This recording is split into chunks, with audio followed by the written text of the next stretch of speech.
Good afternoon, Karen Maxwell here with Real Impact Plano.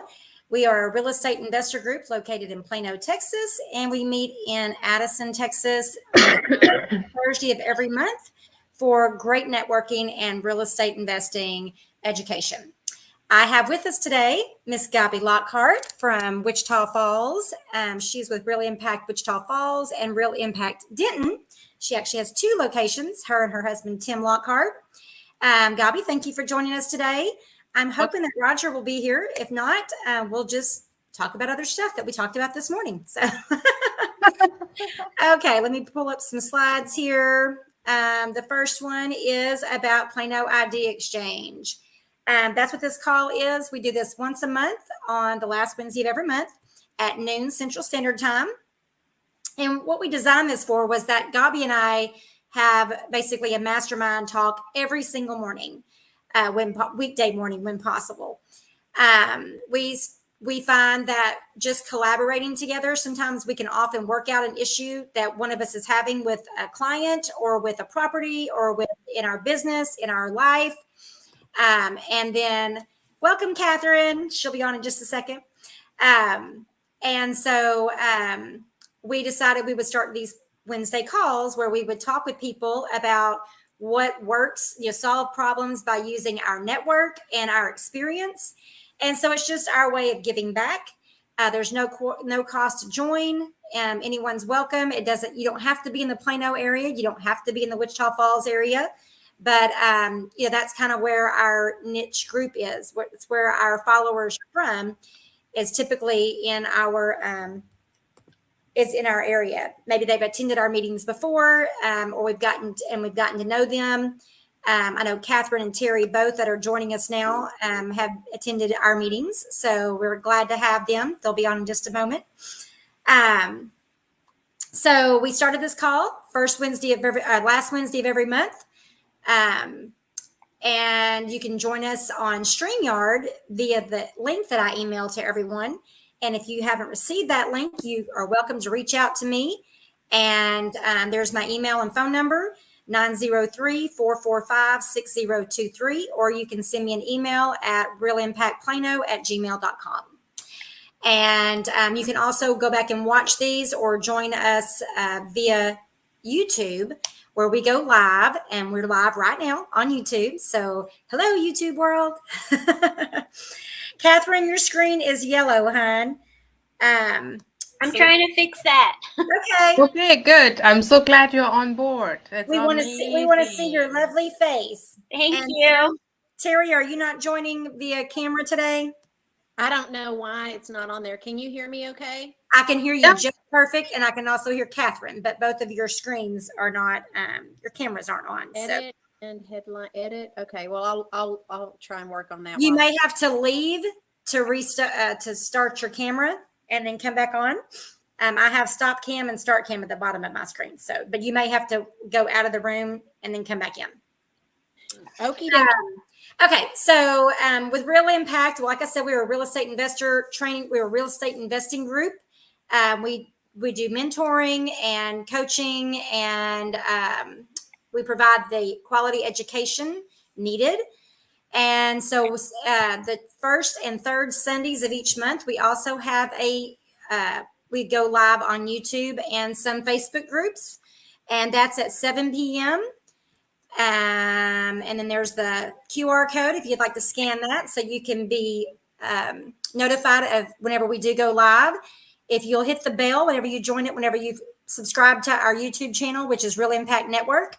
And if you'll hit the bell, it'll notify you every time we go live, which, like I said, is only the first and third Sunday nights of the month. Okay, the best way to find our meetings are to join us on Meetup. So if this is the link to the Real Impact Plano group on Meetup. And for those of you that don't know how to scan the QR codes, there is the link for our next meeting. Oh, let me get this one. Sorry, wrong one. There we go. You can go to meetup.com and it's Impact Plano.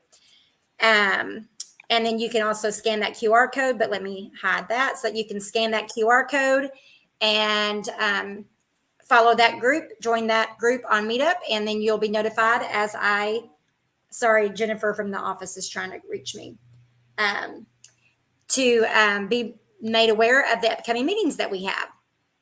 There is Catherine. Hi. Hi.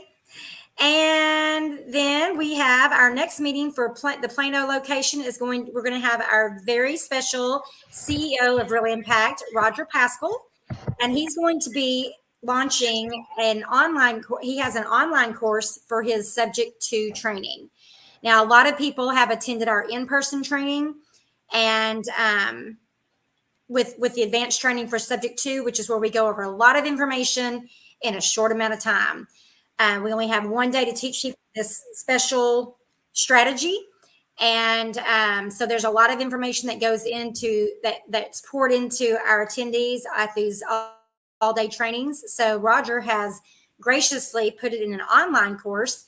And so next Thursday, November the 2nd, he's going to be introducing that to the Real Impact Plano group.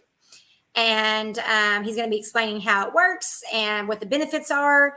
My biggest benefit, I know, let me throw this up there. There's the QR code if you want to open your phone. All you do is open your phone, unless you're on your phone. Of course, you can't do that.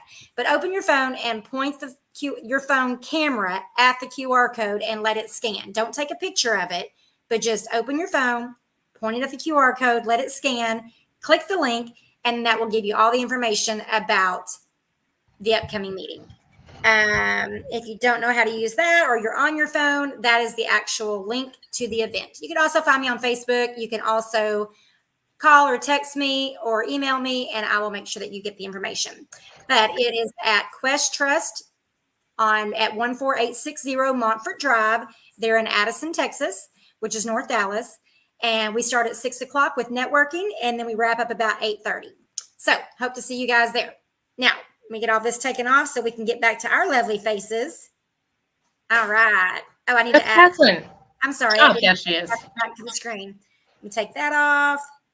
All right. Okay. Well, Miss Gabi, anything that you want to start off talking about this afternoon? Well, I'm working on some fix and flip loans, which is interesting. I love fix and flip loans. I think what I'm kind of struggling a little bit for is, Dennis always says, if you offer too much on the property and you're not embarrassed about your offer, then you're paying too much. And I really wish people would hear that sentence a little bit more often. To be quite honest with you. I mean, I see it. I mean, but I have one good deal right now coming in, so I like that one. So I just need to work on that one. It just came in before I got on the call, so I'm excited on that one, and so I hope we can make that work and everything. So I mean, the biggest problem is that it's not just the rental income. It's not just the after repair value. It's not just the purchase price. They all have to match up with your credit score. Your purchase price, your credit score, the amount of rehab it's going to take, the amount of cash that you have available to you. There are so many, it's not, and the rents.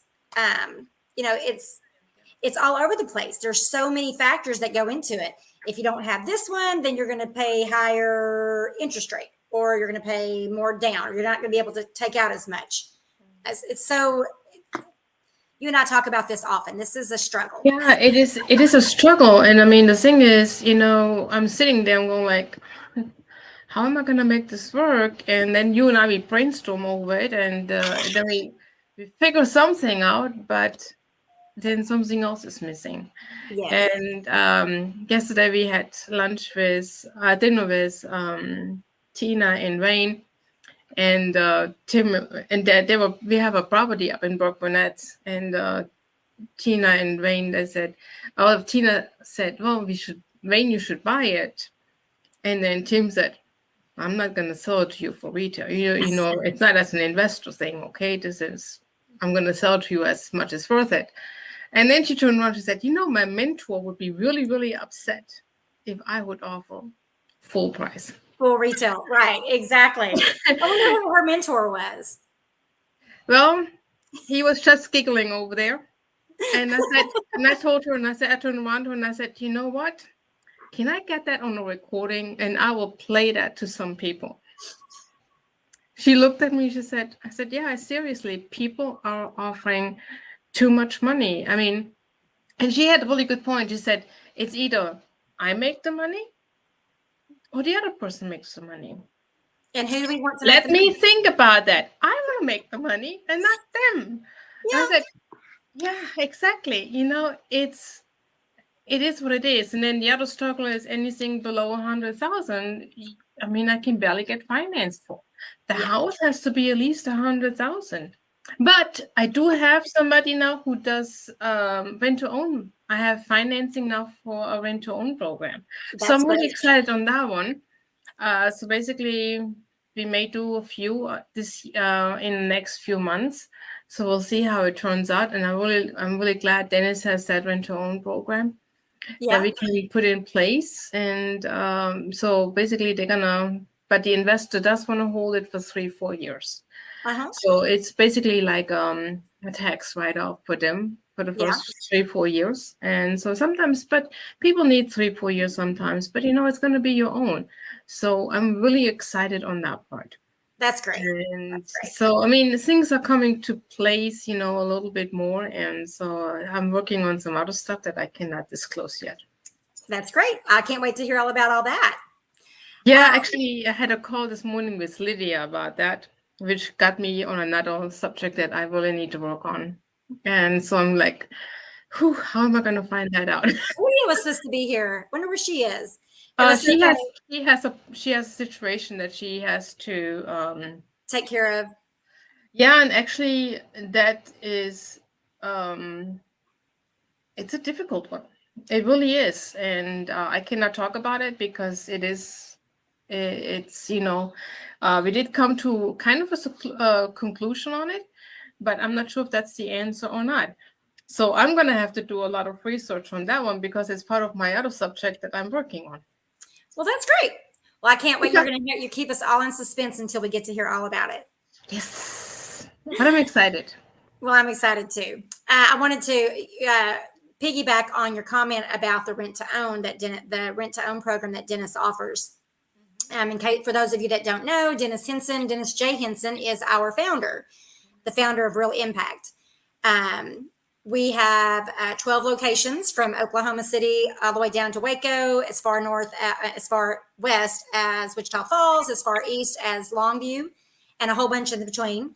The majority of them are here in the Metroplex, and he offers. So Dennis, that's how all of our locations are. Our training and our education is all based on Dennis's teachings. Dennis has been a real estate investor for over 50 years.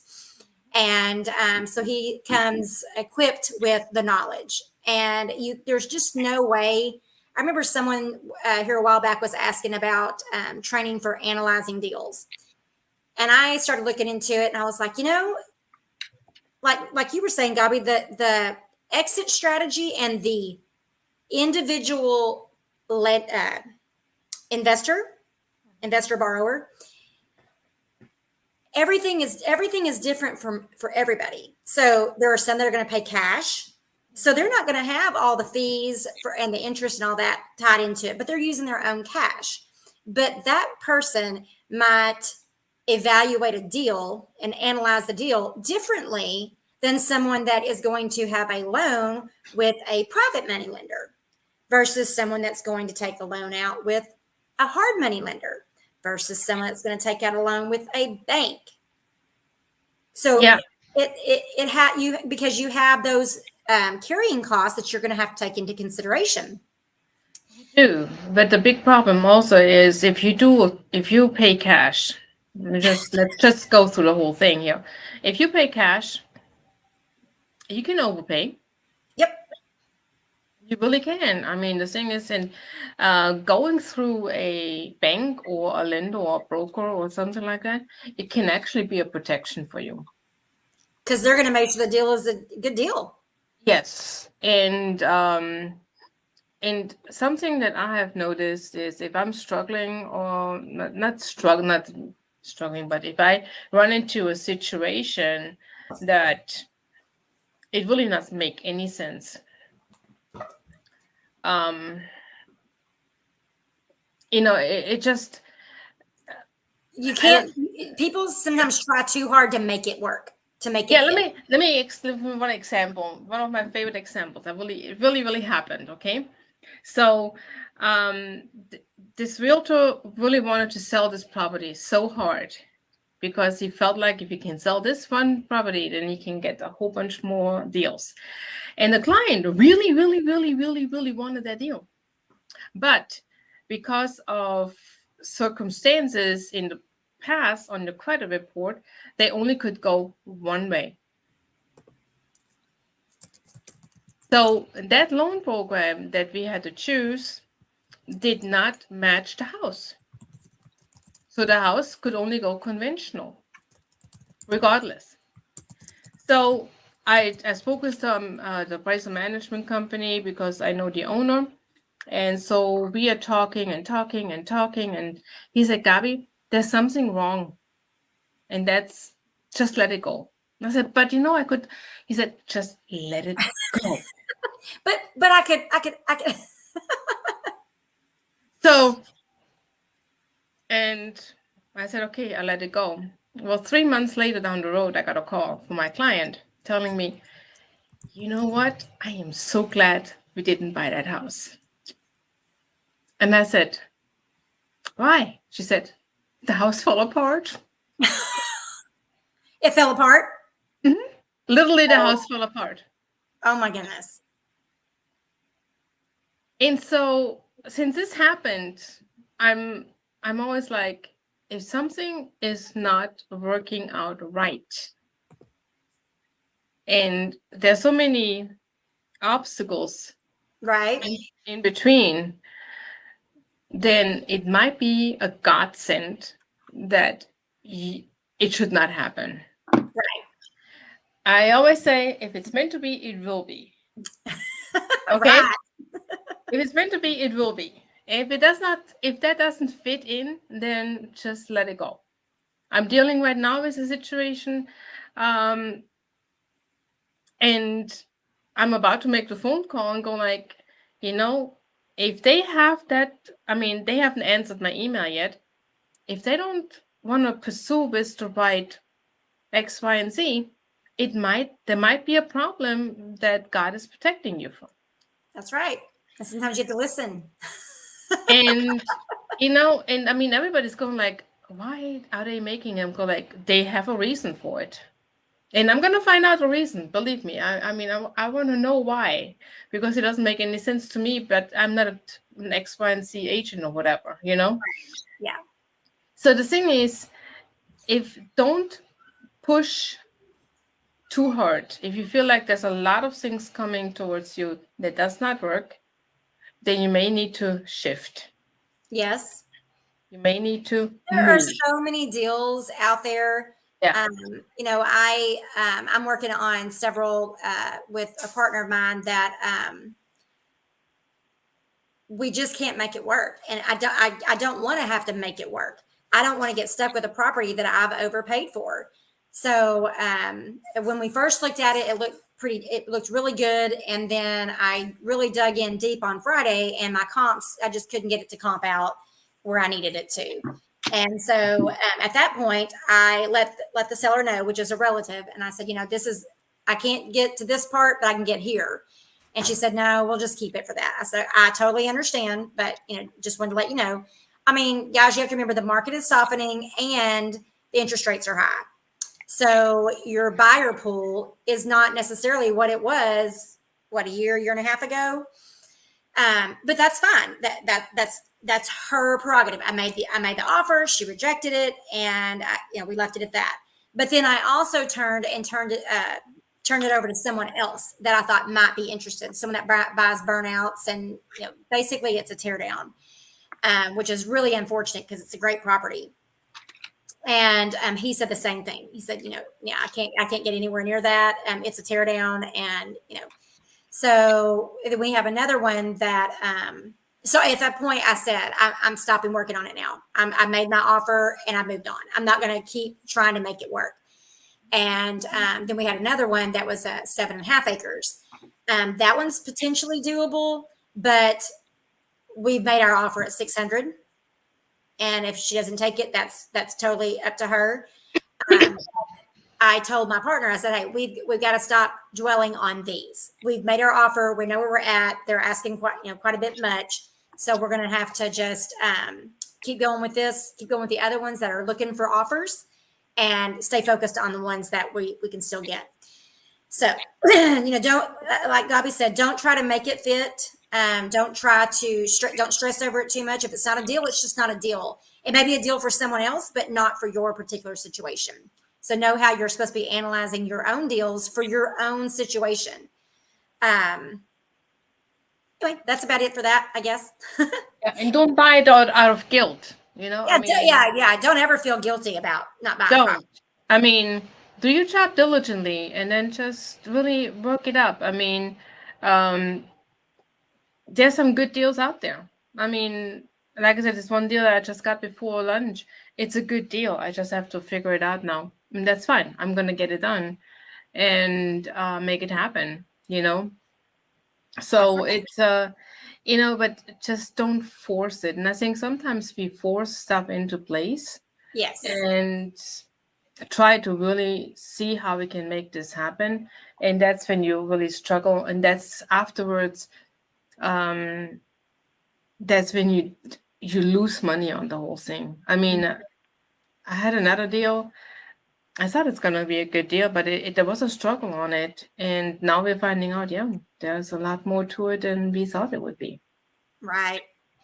Okay. Well, there you have it. If you have any questions about loans, Gabi does, she can do loans for investors. Gabi, you want to go over your list real quick of what all kind of loans you can do? Okay. All of them. Okay. Almost all of them, yes. I don't have I do have access to hard money, but I prefer not to, because it's more expensive. It's a little bit difficult. So I basically have all the FHA conventional VA loans and stuff, all that. I love those, especially VA loans. USDA too, also, right? And USDA also, yes. Then we have bank statement loan. I have stated income loan. I have anything, if you want to move into owner-occupant loans, we have anything from that part. We do also investor loans. We have the DSCR, debt service ratio coverage. Those are the ones basically that the rental income has to be enough or above. That's the one that you have to figure out. That those are really, honestly, they're really good loans. And if you do a fix and flip and you want to hold it, then the DSCR loan really comes in handy if you did the fix and flip correctly. Right. Basically that you don't have too many expenses and you can cash, and you would need to refinance and you can cash some money out and then it works. But the loan amount has to be $100,000. Mm-hmm. Okay. For the DSCR, that's the loan amount. That is not the purchase price. Purchase price is basically above 130. Okay, keep that in mind. It's a 20% down payment. I have one that goes to 85%, but 15% down. But you have to qualify for that one, and there are some other guidelines on top of it. So we do have some loans of those. We have some with placing stock capital that I can go maybe to 90%. But, it's also based on experience and stuff like that. So we have some specialty loans available, and we're getting more and coming more. So that's what I'm doing. I also do the rent-to-own program now. Basically, what I do is I pre-qualify the client that they really can qualify for the loan.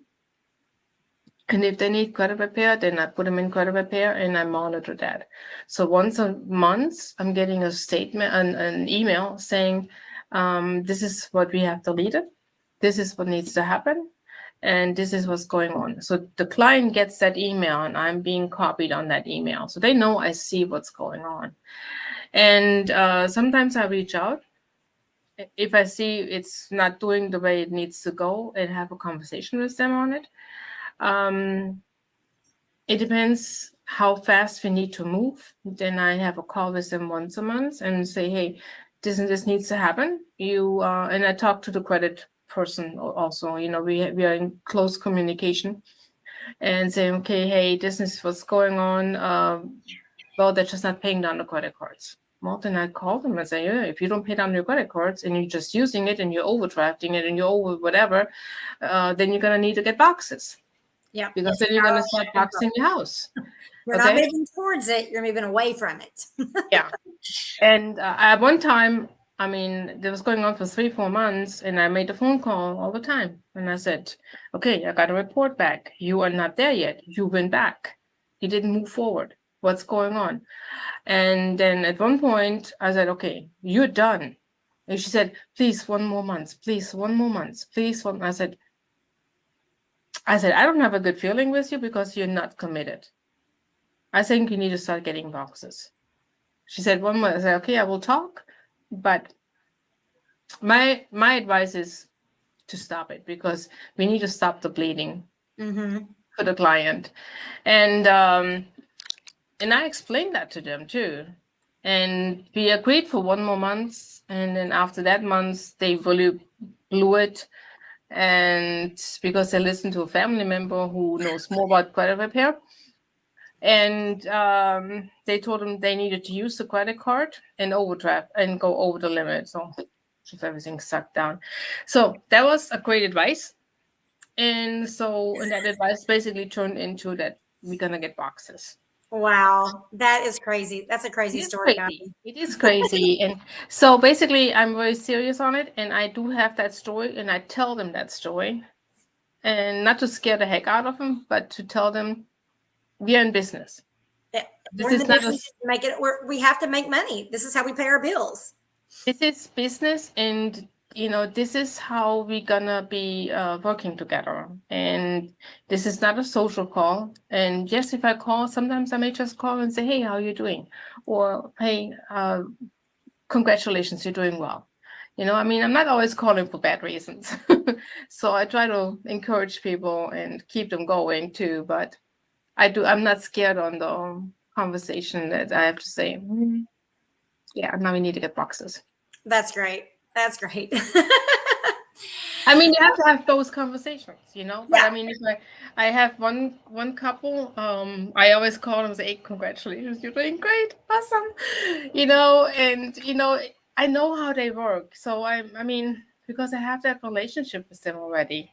And so I know it coming through, then I may just send an email and say, hey, I'm really proud of you guys, how you handle that. And if I have time, then I make the phone call. And, sometimes it just lifts people up and they move faster. Right. So you need to know some people, they do not want you to call. They don't want to do anything, but they're working it. So you just have to find the happy medium how to do this. Right. So, yeah. I love it. I love people. There you go. Well, Gabi is a wealth of information and she has all kinds of connections. And if you have any questions about lending, getting a loan or getting your tenants qualified for an owner finance or not owner finance, I'm sorry. Your owner finance or your rent to own to be qualified for a mortgage and cash you out, give Gabi a call. And her number is scrolling across the bottom of the screen there. And thank you so much, Gabi. Appreciate you being here. I think Terry has some stuff she wants to talk about. Terry? Let's give her some moment. Terry, can you hear me? There you are. Yes. Can you hear me? Yes, ma'am. What's going on? Hi, ladies. Hi. Hi. Hi, Catherine. Hi. So, about over 3 months ago, I had a house that me and another investor went in with and took it off the foreclosure list and got it under what's called a novation, which means that they're still the sellers. We're just going to try and sell it, get it off the foreclosure list, try and sell it, which we are doing. We had a contract listed on from the MLS listed 3 months ago. but it was a contingency, and the lady was out of Georgia. She, The seller was out of Georgia or the buyer? The buyer was out of Georgia. Okay. Sorry. Her closing fell apart because of some kind of issue. I guess they did a hard pull and it on the credit, and it ruined the transaction, and so she could not pursue ours. So we let it stay on the market for 90 days. I had to remove it because I felt like the market is shifting and I didn't want it to be on there. So I had to remove it pursuant to Metro Text for 31 days before I could put it back on as a new listing. Now it's on as a new listing and there's not enough attraction. So she was getting another foreclosure for October, and so we had to pay the reinstatement. So now we've paid the reinstatement. She's all caught up. We don't want to pay any more money. And it just seems like what looked to be a really good deal is no longer such a great deal. The house is only 3 years old. What's that audio? The house is only 3 years old, and we'd like to sell it now owner finance. So my question is, now granted, the house is still in their name. We have a novation which locks us into sales. They'll get so much, and then we'll get another amount of money. But so now we're thinking of closing with them, giving the little bit that they're going to get, and then turning around and selling it as owner finance on the MLS. My question is, I don't think that I can sell it owner finance without getting them out. But I'm really not. I'm not accustomed to doing this. But I'm thinking the interest rate is only 3.25, and so I'm wondering if that would be something that a new buyer would look at and go, oh, this is really good because it's not 8%, and they could just pick up that note. What are y'all's thoughts? What else? So that's a whole lot. Yeah. Because my mind's like, what is this? What is that? What is this? What is that? So it does it need repairs? No. Okay. What's the mortgage, and does it include what's the loan payment? Well, we've got some fees from the attorney's office. So if you take that away, I think it's like around $1,900. Okay. What would it rent for? PITI.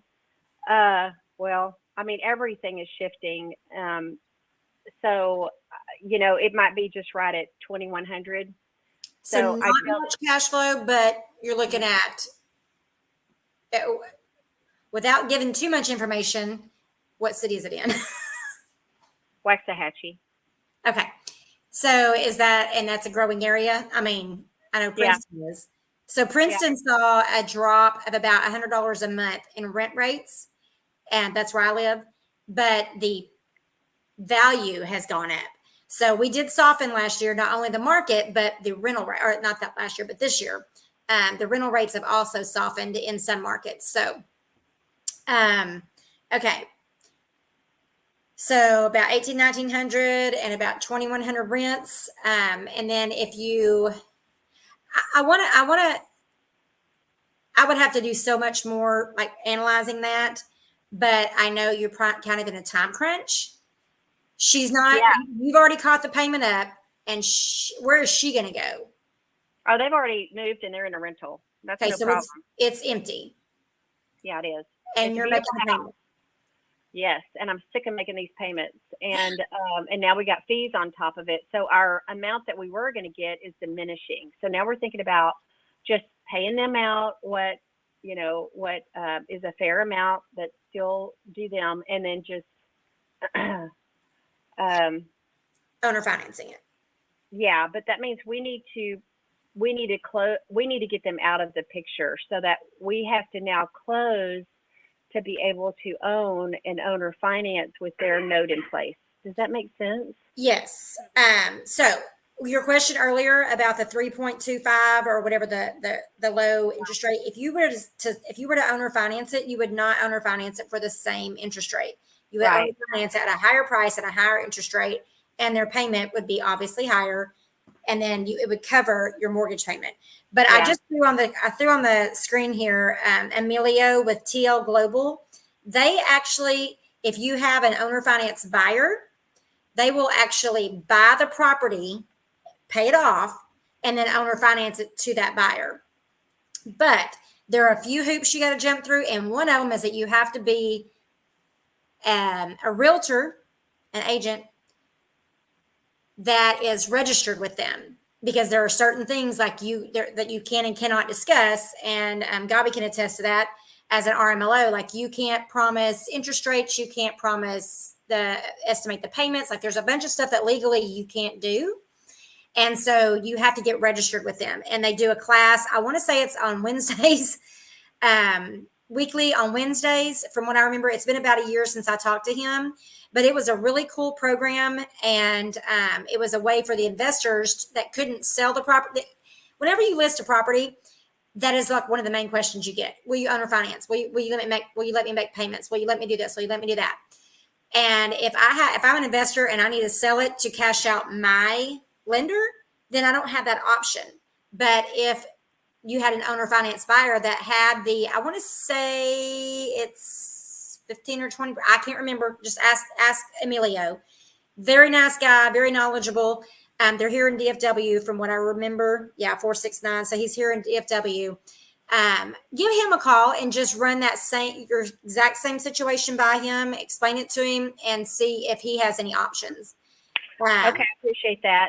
The other thought I had was similar to what he does for me and my partner, which would be doing a wrap and just keeping the note in place, and then online listing it at 6% interest, and then collecting their deposit that is non-refundable, which would be a down payment, and then just receiving their funds monthly, and then paying the lender, and then just making some money that way. But it sounds to me like this Emilio does the same thing. Yes.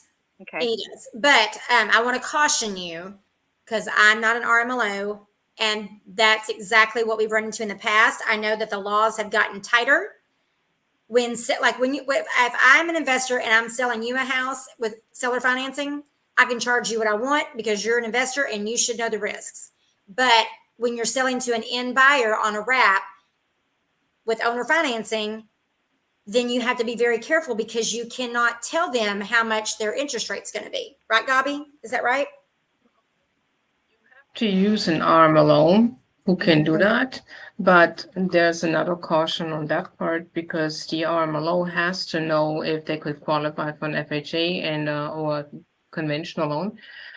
And we have been running into the situation just recently that we had a client, my husband did, not me. I'm an RMLO, yes. And he said, well, the credit score is good and the income sounds to be okay. Can they not qualify for an FHA loan? And that RMLO said, I don't know. But if they're qualifying for another loan, that is separate and apart from a wrap where you're paying the original loan. Yes, but you have to have in place that they cannot qualify for a loan. Yeah, your RMLO has to state that they don't qualify for another loan. They can qualify and say no. Maybe they don't have the down payment, or maybe they don't have whatever, but they can say no. But you have to have that documentation in order to be legal, to have everything legally sound. And of course, that's what we want to do. The problem that you're running in, that problem that I see that you're going to run into in the future, because I think there's a lot more owner financing coming in place, is basically as an RMLO. I'm just going to give you an example about my job as an RMLO. So if I get a new loan coming in and I have to pre-qualify them, if they're a veteran, they can choose the veteran, but if they say they want to go conventional, I have to do the conventional loan for them if they qualify for that loan, okay? Because it's the buyer's decision what they want to make. But if somebody comes in and says, I have no idea in which directions I'm going to go, which none of them do, I have to really give them the best option for them and I have to qualify them for an FHA, for a conventional loan or USDA loan, whatever the best option is. And then I have to give them that option. I have to tell them, okay, you qualify for this, you qualify for this, you qualify for that. And then I have to give them the differences on top of it by saying, okay, this is the savings, and this is what it's going to cost you, whatever it is. On the other hand, if I cannot qualify them, I can give them a decline letter, which I have to do. And I give them a decline letter and then tell them, okay, we cannot give you a loan. With that decline letter, they can go to you and say, okay, I cannot qualify for a loan. Bottom line, I cannot. And you put that one in with your paperwork. That's really an important letter that you need to have. And that's protecting you if you do an owner finance, to show them that you have done your job diligently. Okay, so so this is new to my ears, because I thought you could do what's called a wrap, which I have heard over and over. You can do wraps, but if you do an owner finance, you have to have kind of a letter stating that they cannot qualify for any other financing. Because actually, I have documentation from somebody that are government paperwork, basically, that if you do an owner finance and you miss a disclosure that you give them, and they find, and you foreclosing on that person, or you doing whatever happens, or they feel like they need to challenge you, whatever, and you don't, and they file that paperwork against you, you can lose the house. I'm not a lawyer, okay? I'm just telling you. We're not lawyers. Okay, Right. I'm not giving you legal advice, but what can happen, what I've heard in the past, if it's not done correctly with an RMLO who knows what they're doing, they can lose the house because they can get that house in the court system in their favor. I'm looking into something like that right now. So my question is, you have to have a denial letter from a mortgage company or a lender that does mortgage loans that before you can turn around and owner finance. Is that what I'm hearing? You should. Yes. Yes. Yeah, it's part of the process for that's in place. That's that law that's in place that Roger says in his presentation, the 2002B or something like that, that came in place in 2022, because somebody in El Paso was just doing owner financing on the kitchen table. Yeah. And so and then not making the underlying mortgage payment, and then it just caused problems for everybody. So right now the foreclosure rate is going up extremely high, and I'm thinking a lot of those are gonna be owner financed, and it's gonna nip a lot more people in the back. So Terry, so whenever you're doing a wrap, you can do a wrap. So a wrap just means that there is a note, and then you're selling to someone else for a higher amount, typically higher interest rate, and then that new mortgage wraps the other one and covers the payment for the underlying mortgage. Mm-hmm. So that is possible. But when you're selling it on that note with a new note, now, as of 2022, you have to have that RMLO. You have to use the RMLO to say, yes, this person qualified for another loan, but they chose not to and went with this owner finance option anyway. So there's some nuances to seller financing, and I just want to caution you to be careful with that. I know that with you being a realtor, you could put owner financing available, or you need to talk to Emilio. Talk to Emilio and find out what he says. Good idea. If he can buy the property from you and do the owner financing under his level, then I think then you are out of the game. You get paid. The seller gets paid. The note gets paid. You get paid. The buyer gets their house, and all is well and good in the world. I've heard of a servicing company that does that for you as an owner finance person. You have to use that is another one of the requirements of seller financing to an end buyer that's going to be living in the house. You have to use an RMLO to qualify or disqualify the lead, and I want to say it costs $35 or so. how much? I think it's No, no. $35. The RMLO. That's Servicing. Oh, the the RMLO? note 35. The RMLO is about 1,500. Is that right? The buyer But the buyer pays that. those fees. Yeah, you don't pay that. The buyer pays for everything. Yes. Yeah, the buyer pays for that. Note servicing, August REI. There are several available, several companies that do it. I've used August REI. She's a sponsor. Disclosure. Disclosure.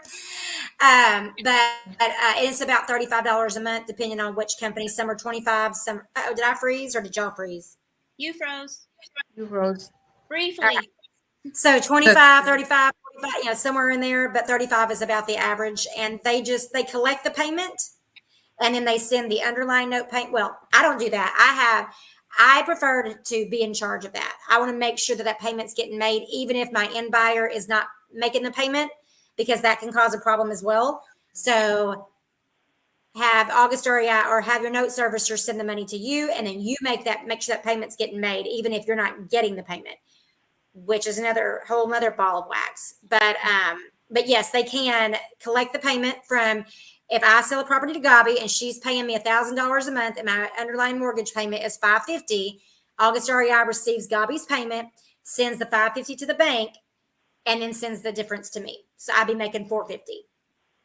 And then she pays for that $35. If it's lined out in your agreement with the buyer that they're going to pay that fee, it's got to be stipulated from the beginning that they're paying for that note servicing fee.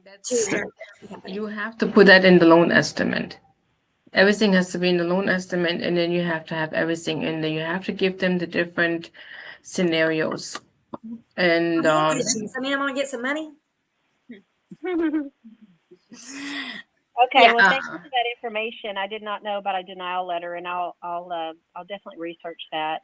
Well, I mean, the thing is, Terry, you can do 5 a year on your own. Okay. Besides an RMLO.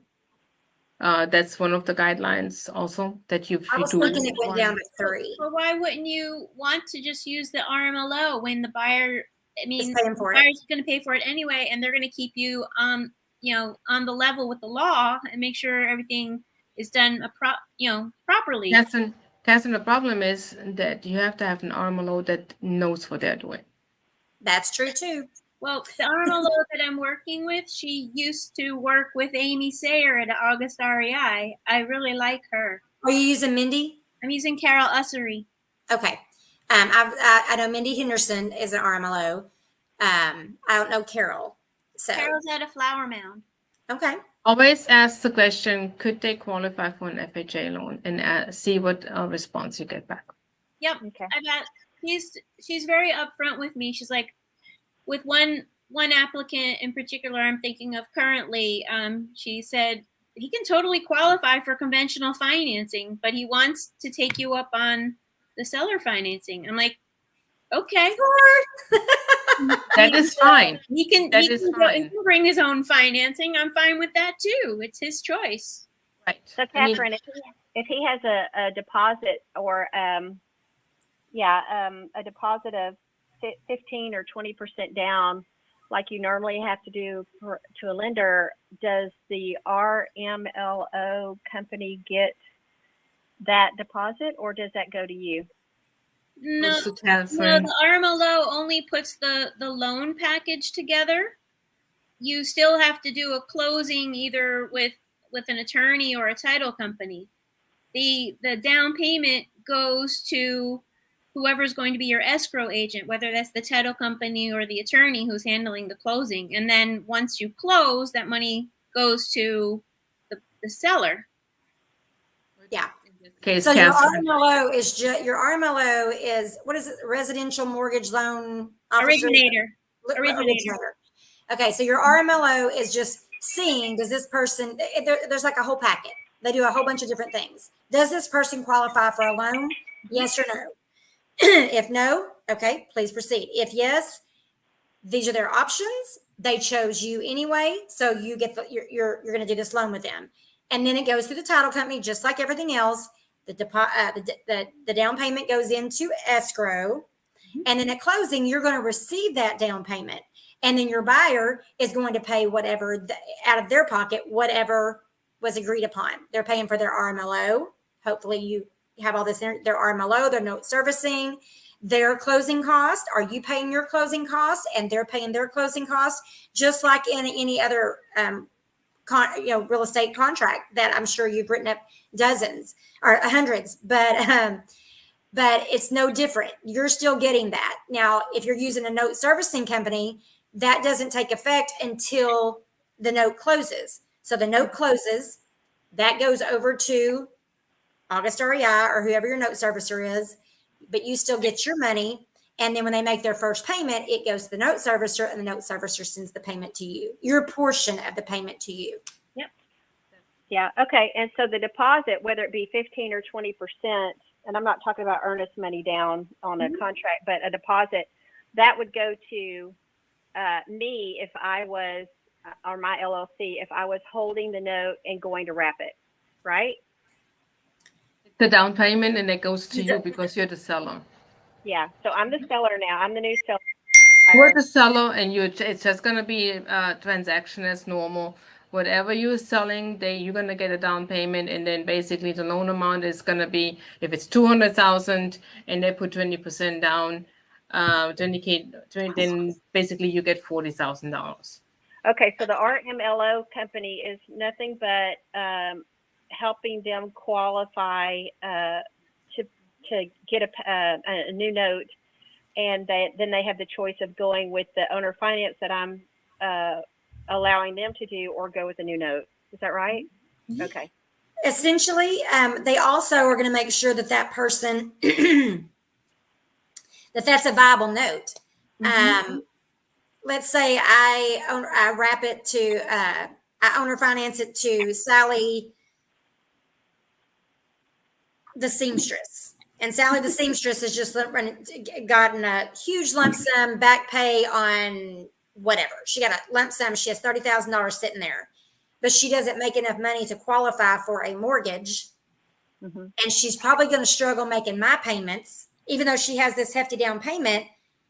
They're going to say this person's probably going to struggle with that. And then that's up to you as the seller to say, just like a bank would say, this does not meet my minimum requirements.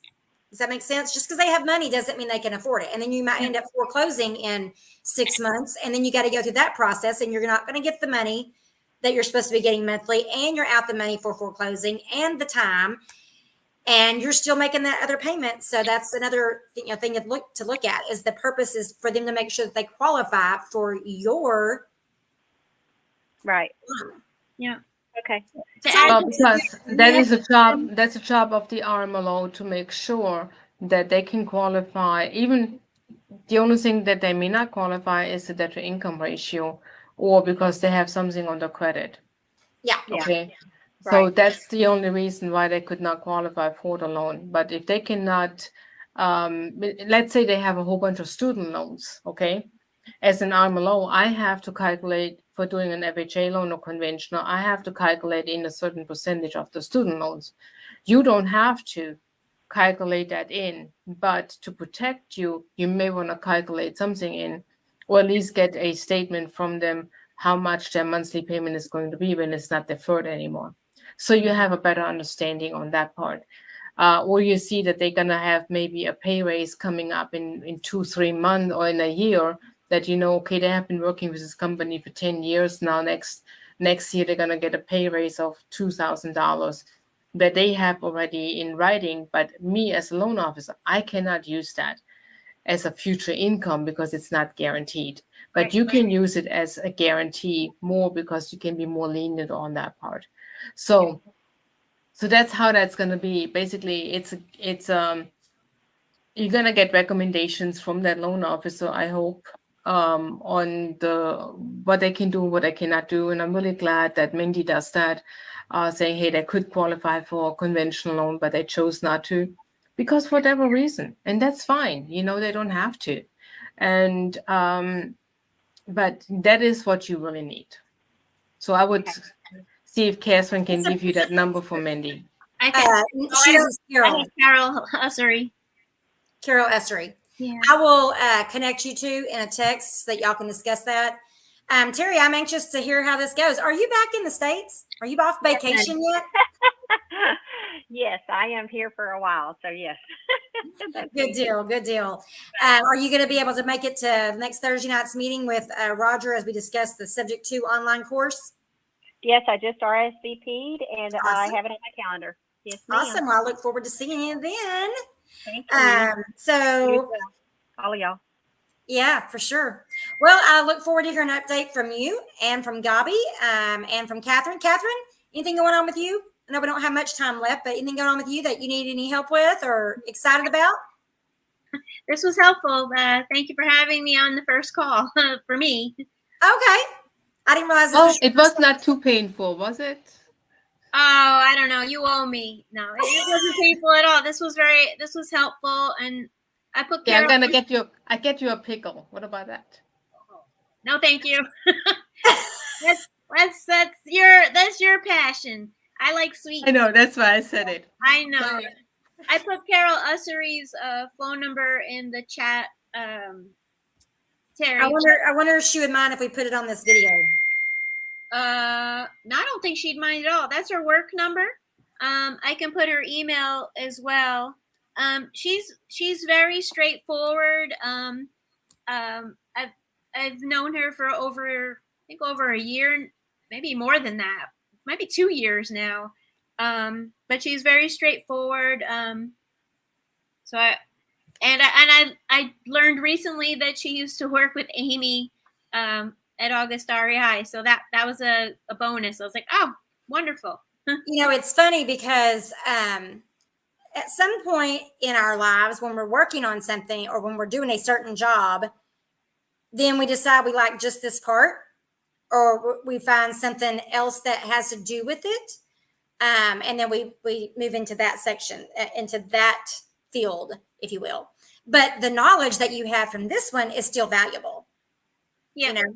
So, but that's great. And plus, the more knowledge they have of the different moving parts of a seller finance deal or a wrap or what have you, it's that much better because you don't have to spend your time explaining to them or potentially not using them. I mean, I have a rule: if they don't know anything about it, I'm probably not going to use them. Right. I don't want to have to train someone how to do their job.